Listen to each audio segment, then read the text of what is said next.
Humility is a funny thing. Once you think you've got it, you've lost it. Are you humble? You will realize that you cannot answer this question if you really are humble. And that is exactly what humility is. A humble person wears his or her humility lightly. A humble person wears his or her humility in confidence without any external show. The bigger a person is, the greater a person is, the more humble that person is. It is small, insignificant people who are proud, who try to show that they are more than they really are. If one is truly great, one doesn't need to show anything to anyone. And there are many qualities of humility. I would take 5 for our reflection this morning, because the texts of today focus on one point and one point alone, that is humility. In the first reading from what is known as the book of Sirach or Ecclesiasticus, a lot of advice is given to the child about being humble. The father is exhorting his child to be humble because the father says, the greater you are, the more humble you should be, and you will be, because you know that you are great. In the gospel text of today, Jesus is invited to the meal in a person's home.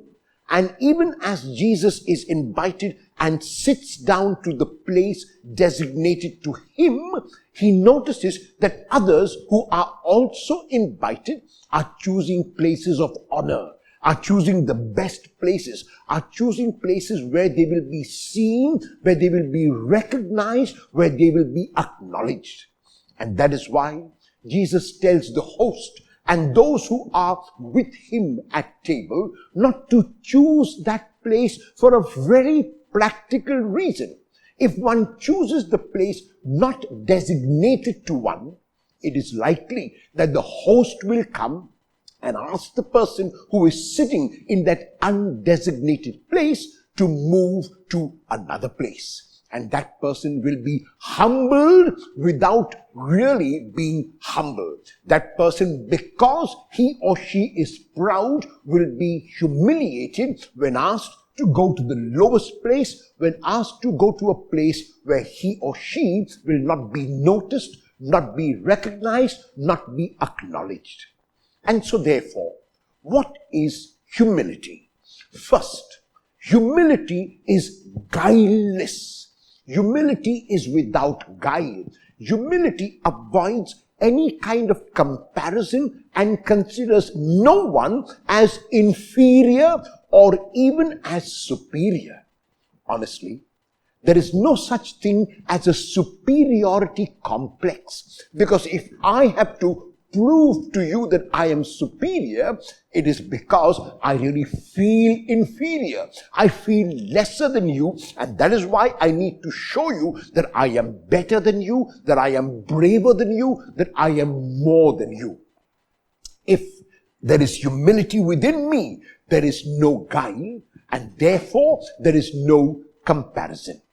A second quality of humility is self-confidence, self-assurance.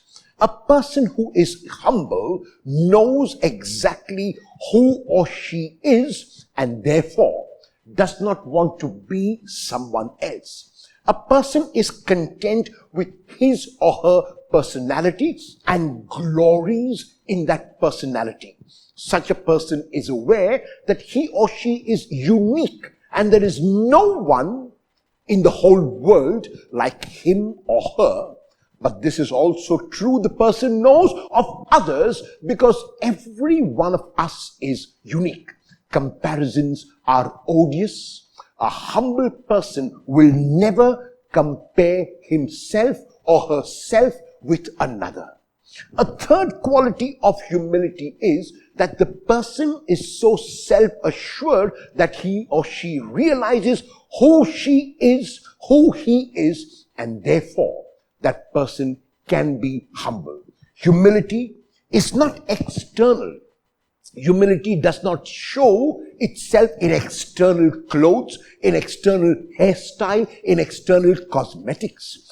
One of the reasons why cosmetic companies are running the way to the bank is because so many of us, unfortunately, regard the external as more important than what is inside. We want to color our hair black because we are afraid of getting old. We want to color our whole body because we do not accept the kind of persons that we are. We focus so much on the external that we forget what is inside the heart.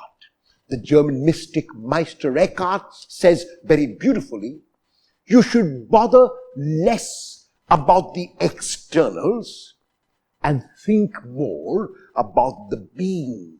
Because if your heart were good, if your being were good, the external will shine.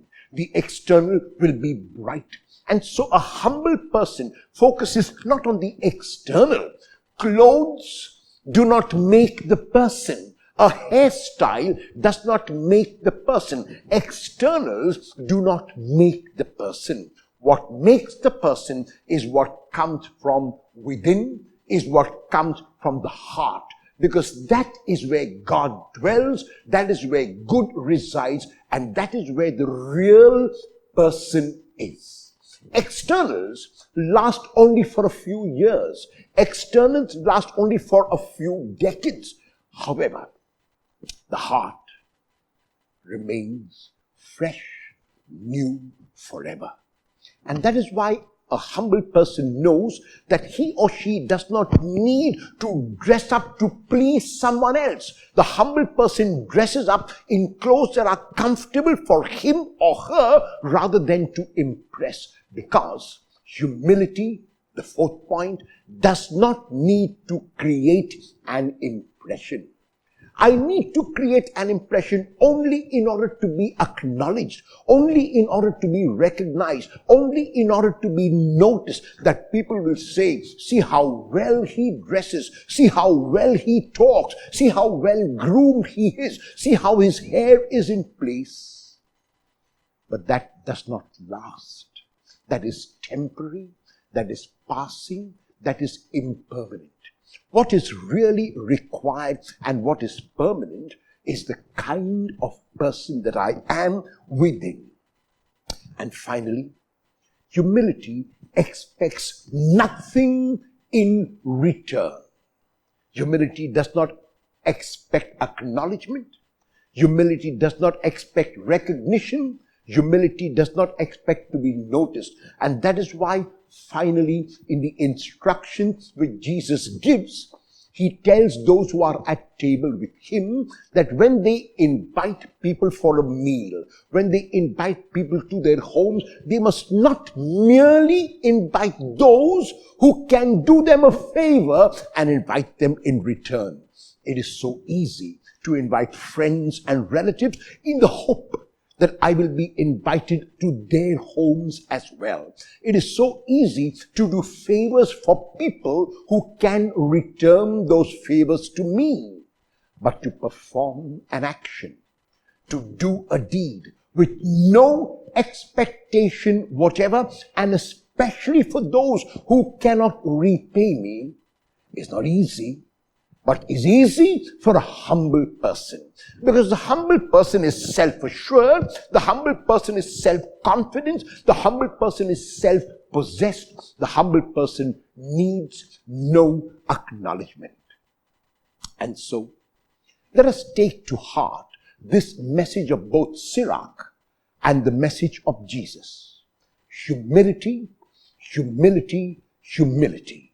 The opposite of humility is pride. A proud person is a small person.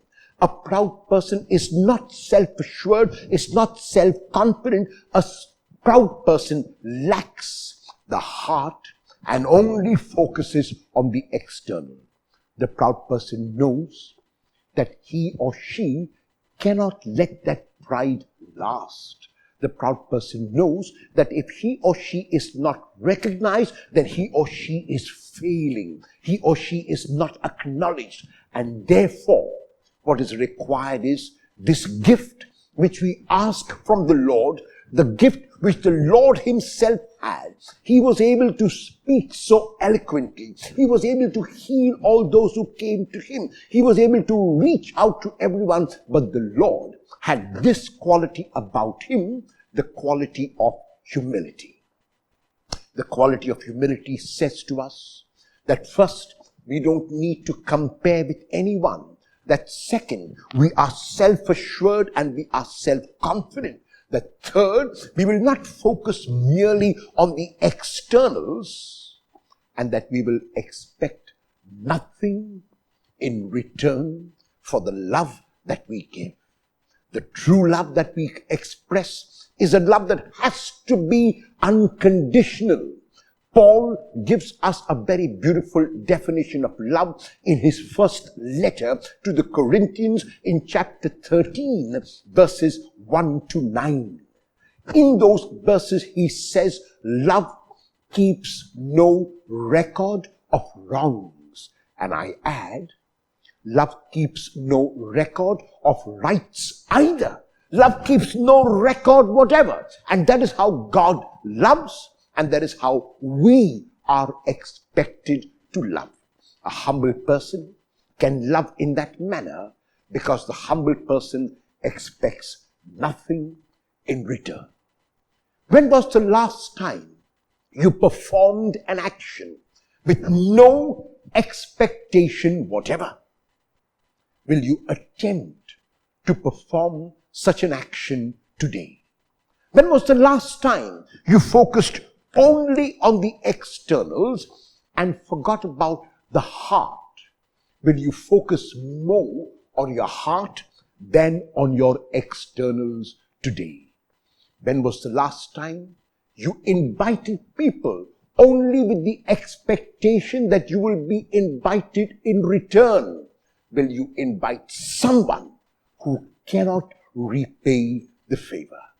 When was the last time you compared yourself with another and felt either inferior or superior?